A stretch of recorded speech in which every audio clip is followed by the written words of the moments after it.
Across the country, we've seen universities unleash a wave of repression against pro-Palestinian student groups and speech.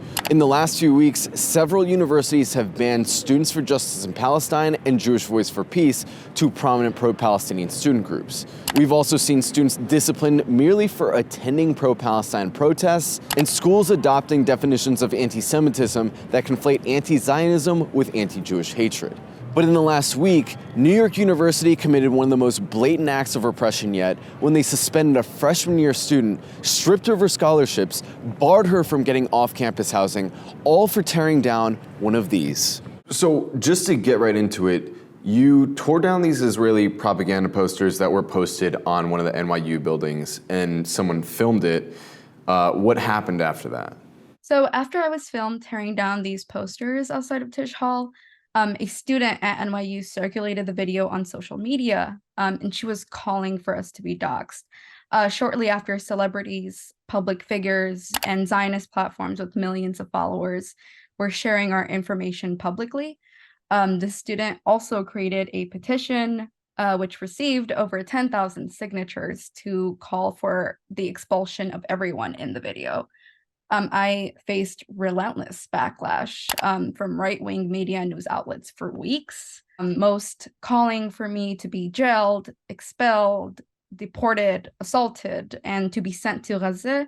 NYU refused to cover off-campus housing because I'm on scholarship, so I couldn't really afford to live in New York otherwise. So despite it being no longer being safe for me to live in dorms, they denied me access to off-campus housing, and now they're denying me access to higher education. So just to get this straight, NYU suspended you, took away your scholarship, made it impossible for you to afford housing, all because you tore down a poster. Mm-hmm. As a part of my scholarship, that would grant me on-campus housing, and so because I was suspended, I would have to move off campus after the semester, essentially kicking me out of the dorms, leaving me unhoused, and also denying me access to any higher education until fall 2024. Wow. And they have also restricted my privileges, so I am not able to attend on-campus, off-campus events or participate in any student clubs. And you're a freshman, right? So this is how your college experience started. Yes. I just started at NYU in the fall. It was never about what was on the posters. It was about the message that the posters sent.